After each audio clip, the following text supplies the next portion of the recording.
দুর্গাপুরে ডাক্তারি পড়ুয়াকে গণধর্ষণের অভিযোগ। নির্যাতিতার বাবাকে ফোন করলেন শুভেন্দু অধিকারী। নির্যাতিতার বাবার সঙ্গে ফোনে কথা বিরোধী দলনেতা।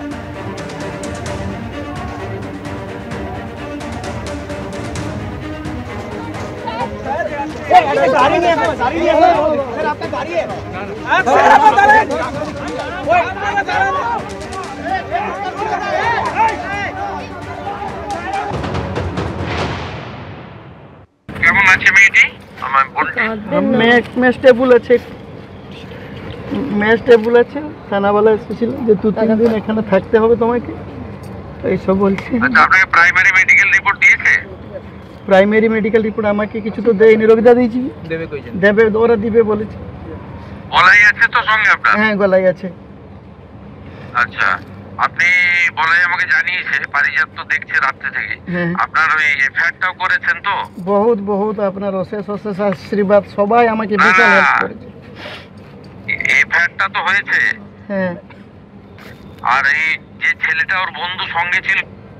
হ্যাঁ ছিল, ওকে কি অ্যারেস্ট করেছে বলে থানাওয়ালা বললো আটক রাখা হয়েছে। চিকিৎসার জন্য যদি কিছু ব্যবস্থা করতে হয় আমাকে জানাবেন। হ্যাঁ, চিকিৎসা তো চলছে। আপনি যদি চিকিৎসায় ওখানে স্যাটিসফাইড না হন তাহলে প্রাইভেট হসপিটালে কলকাতায় এখানে তো চিকিৎসা চলছে, এখন স্টেবল নেই এখন। আপনি দেখে নেন। দুর্গাপুরে বেসরকারি মেডিকেল কলেজে দ্বিতীয় বর্ষের ডাক্তারি পড়ুয়াকে ধর্ষণের অভিযোগ। দ্বিতীয় বর্ষের এমবিবিএস পড়ুয়া ওড়িশার জলেশ্বরের বাসিন্দা। গতকাল রাতে ক্যাম্পাসের বাইরে সহপাঠীর সঙ্গে খাবার খেতে গেছিলেন ওই ছাত্রী। আর অভিযোগ যে ফেরার সময় 2-3 জন যুবক তাদের পথ আটকায়। ডাক্তারি পড়ুয়াকে নির্জন জায়গায় টেনে নিয়ে গিয়ে ধর্ষণ করা হয় বলে অভিযোগ উঠছে। নির্যাতনের আগে ওই ডাক্তারি পড়ুয়ার ফোন কেড়ে নেওয়া হয় বলেও অভিযোগ। এখনো পর্যন্ত আর কি জানা যাচ্ছে বিস্তারিত জানবো। মনোজ বন্দ্যোপাধ্যায় প্রতিনিধি এই মুহূর্তে রয়েছেন আমাদের সঙ্গে। মনোজ, দেখো, তোমাকে দেখাবো যে এই ক্যাম্পাস থেকে বেরিয়ে যাওয়ার রাস্তা, এবং তোমাকে দেখাবো যে এই পাঁচিল এর বাইরে কোনো জায়গায় যেখান দিয়ে এই ক্যাম্পাস থেকে বেরিয়ে যাচ্ছে সেই রাস্তায় কোনো এক জায়গাতে ঘটনাটি ঘটেছে গতকাল সন্ধ্যেবেলায়। তারপরই তার বাবা মাকে ফোন করা হয়। সে যখন অসুস্থ হয়ে পড়ে, সেই তার যে সহপাঠী যে বাইরে খাবার কিনতে গেছিল তার সাথে, সেই নিয়ে এসে হাসপাতালে ভর্তি করে এবং তারপর সেই বয়ান তার রেকর্ড করা হয়। তার বাবা মার সাথে পুলিশ কথা বলে এবং পুলিশ তারপর ঘটনা তদন্ত শুরু করেছে।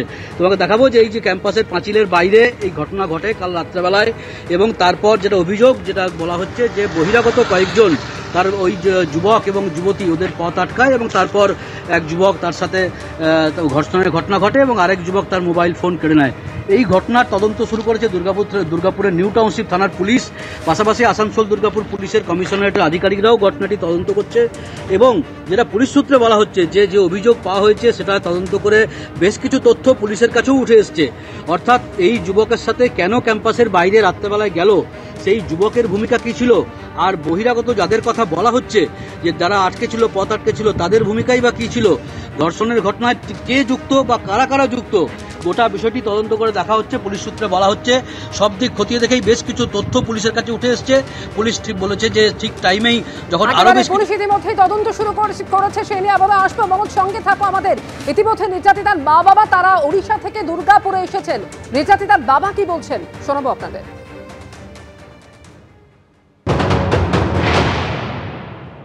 আর মেয়ে রাত্রি তার বন্ধু ফোন করলো, যে রাত্রি 9:30-10টা অবধি ফোন করলো যে তোমার মেয়েকে রেপ করা হয়েছে, আর তোমরা যত জলদি পারো চলে এসো। এদিকে থেকে এলাম, 6টা অবধি এখানে পৌঁছে গেলাম, 5:30টার মধ্যে পৌঁছে গেলাম। দেখলাম মেয়েটা সিরিয়াস আছে, বেশি কিছু কথা হতে পারলাম না।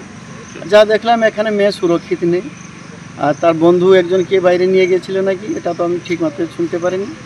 আর একজন রেপ করেছে, তার মোবাইলও ছড়ে নিয়ে গেছে।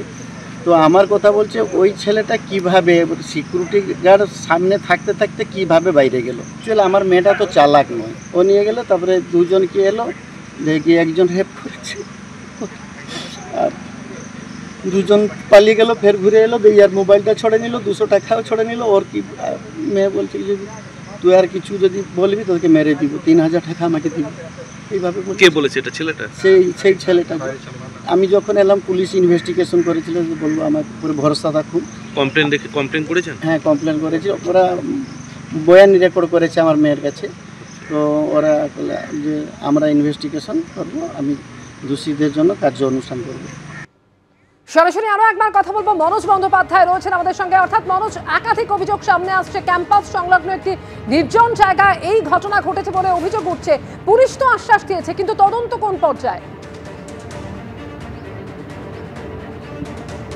দেখো, পুলিশের সাথে আমরা কথা বলেছিলাম, আমরা আসানসোল দুর্গাপুর পুলিশ কমিশনারেটের আধিকারিক অভিষেক গুপ্তা ডিসি, তার সাথে কথা বলেছিলাম। তিনি বলেছেন যে বেশ কিছু তথ্য পুলিশের কাছে উঠে এসছে। এই যে তদন্ত, যে ধর্ষণের যে অভিযোগটা করা হচ্ছে, সেটা সেই তদন্তেই পুলিশ শুরু করেছে। এবং ওই যে যুবকের সাথে বা যে সহপাঠীর সাথে সে বাইরে গেছিল, ক্যাম্পাসের বাইরে, সেটাও তার যে ভূমিকা ছিল সেটাও কিন্তু পুলিশ খতিয়ে দেখছে।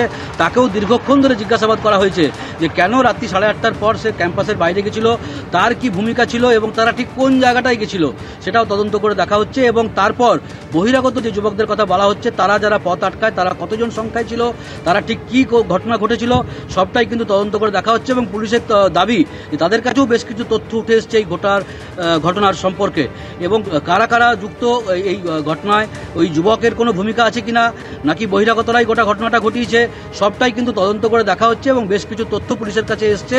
পুলিশ বলেছে যে আমরা আর এই ঘটনার তদন্তে বেশ কিছু দিক এখনো পর্যন্ত জানার বাকি রয়েছে, সেই দিক জানা গেলেই তখন পুলিশ পরিষ্কার করে আমাদেরকেও হয়তো জানাবে যে এই ঘটনায় কারা যুক্ত বা কেউ গ্রেপ্তার হয়েছে কিনা।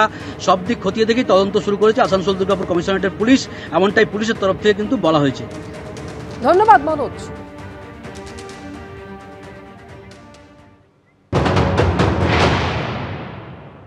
वो रात को तो खाने के लिए निकला था ना, वो लड़का बोला कि, तो उसका दोस्त बोला कि वो खाने के लिए चलो बाहर जाएंगे। तो वो लड़की आए थे खाने के लिए, तो वो लड़का बोला कि चलो थोड़ा गेट के बाहर घूमने चलेंगे।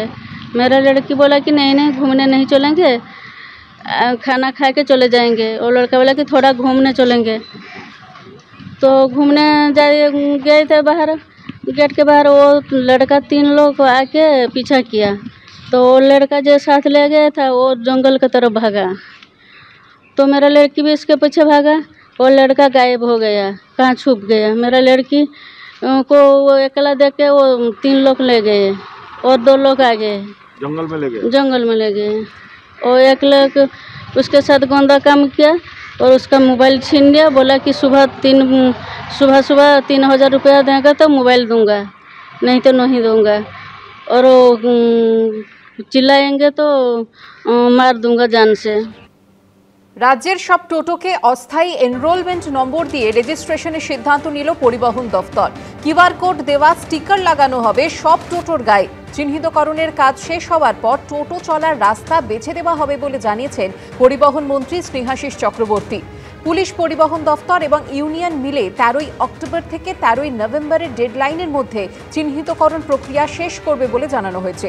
অনলাইনের পাশাপাশি কিছু সরকারি সহায়তা কেন্দ্র থেকেও করা যাবে প্রক্রিয়াটি। 30শে নভেম্বরের মধ্যে নাম রেজিস্ট্রেশন করানো বাধ্যতামূলক।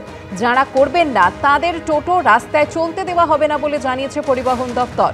রাজ্য সরকারকে অন্ধকারে রেখে ভবিষ্যতে আর কোনো লোকাল ভেন্ডার বা ম্যানুফ্যাকচারিং কোম্পানি টোটো তৈরি বা বিক্রি করতে পারবে না বলে জানিয়েছেন পরিবহন মন্ত্রী।